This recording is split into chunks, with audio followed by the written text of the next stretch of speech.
Welcome to my YouTube channel Green Hub with Boss and welcome to another new video. তো কেমন আছো বন্ধুরা? আশা রাখছি তোমরা খুব ভালো আছো। তো চলো আজ তোমাদের সাথে শেয়ার করি আমার ছাদ বাগানে শীতকালে ফোটা কিছু ফুল নিয়ে। রকমারি ফুল আর এদের রকমারি সব কালার, আর তার সাথে থাকবে ছোট ছোট কিছু হিডেন টিপস যা কিন্তু কেউ শেয়ার করে না। দেখো, শীতের গাছের মাটি কিভাবে তৈরি করতে হয় তার জন্য একটা সেপারেট ভিডিও তো চ্যানেলে আছে এবং তার লিঙ্কও আমি ডেসক্রিপশনে প্রোভাইড করে দিচ্ছি, চাইলে সেখান থেকে একবার চেক আউট করে নিতে পারো। তো চলো ভিডিওটা শুরু করি এবং তোমরা ভিডিওটা এনজয় করো।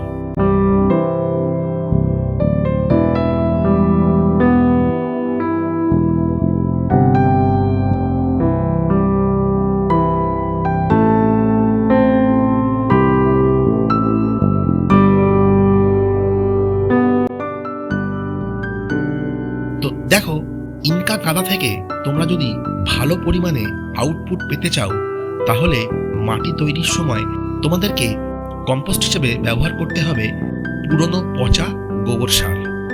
তাহলেই কিন্তু গাঁদা গাছ থেকে খুব ভালো রেজাল্ট পাবে।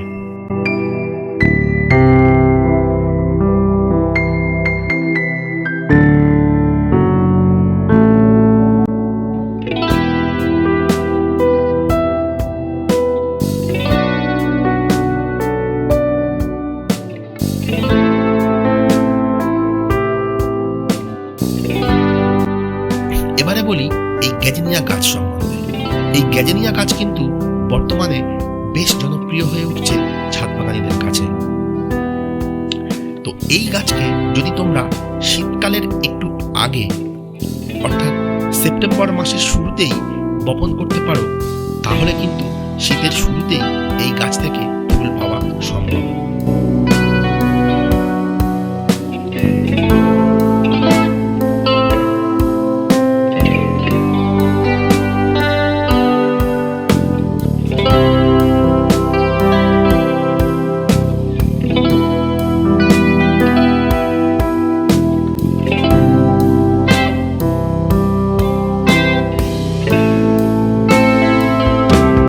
এবারে চলো দেখি ভালো পিটুনিয়া পেতে তোমরা কি পরিচর্যা করবে। পিটুনিয়া গাছ কিন্তু যে কোনো মাটিতে এবং যে কোনো খাবার দিলেই তার থেকে ফুল পাওয়া সম্ভব,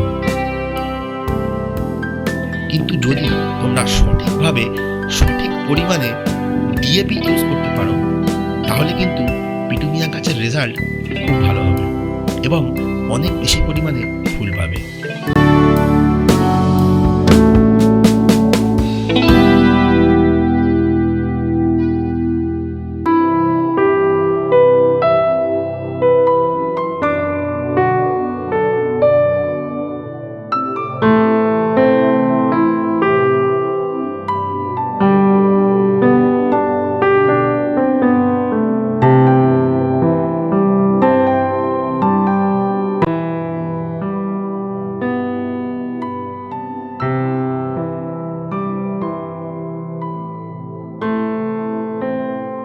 অ্যাস্টার গাছে ভালো রেজাল্ট পেতে পাতলা খোলের জলের সাথে মেশাতে হবে এনপিকে 10-26-26 এবং এই দুটোর মিশ্রণকে প্রয়োগ করতে হবে প্রত্যেকটি অ্যাস্টার গাছে।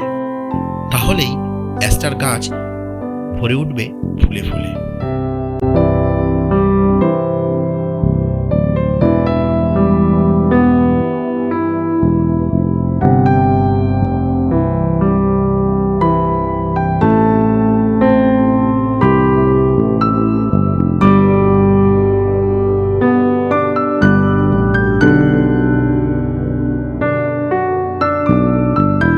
এবারে দেখে নিই এই ডায়ান্থাস গাছের প্রিয় খাবার কি। এই ডায়ান্থাস গাছের সবচেয়ে প্রিয় খাবার হলো ডিএপি। তাই পরিমাণ মতন ডিএপি এই ডায়ান্থাস গাছে প্রয়োগ করলেই এর থেকে খুব সুন্দর ফুল পাওয়া যাবে।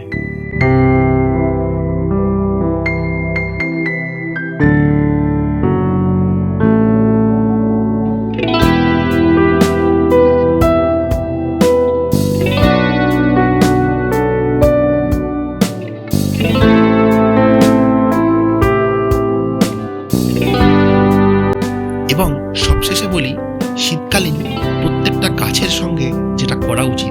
সেটা হলো প্রুনিং করা এবং গাছের প্রথম কুড়ি কেটে দেওয়া।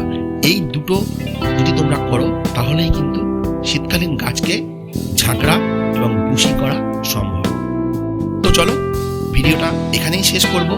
আর এই গাছগুলো সম্বন্ধে যদি ডিটেলস ভিডিও তোমরা চাও তাহলে তার লিঙ্ক আমি ডিসক্রিপশন বক্সে দিয়ে দিয়েছি। চ্যানেলে আগে থেকেই এই ভিডিওগুলো রয়েছে, চাইলে সেই ভিডিওগুলো তোমরা একবার চেক আউট করে নিতে পারো। এবং পাশাপাশি আরেকটা কথা তোমাদেরকে বলে রাখি, নেক্সট ইয়ারে অর্থাৎ পরের বছর শীতকালে যদি তোমরা বিনা পয়সায় চারা পেতে চাও তাহলে এই ভিডিওটা একবার দেখে নাও। এই ভিডিওর লিঙ্ক আমি ডেসক্রিপশন বক্সে মেনশন করে দিলাম। এবং কয়েকদিন পর আমি আবারও একটা ভিডিও প্রোভাইড করব শীতকালীন গাছের জন্য কিভাবে মাটি তৈরি করবে এবং সেই মাটিকে কিভাবে সংরক্ষণ করে রাখবে আগামী কয়েকটা মাস। তো সবাই খুব ভালো থাকো আর অবশ্যই ভিডিও দেখতে থাকো। ভিডিও ভালো লাগলে অবশ্যই ভিডিওটাকে লাইক করো এবং চ্যানেলে নতুন হলে চ্যানেলটাকে সাবস্ক্রাইব করে নিও। সবাই খুব ভালো থাকো আর অবশ্যই নিজে বাঁচো আর সবুজকে বাঁচাও।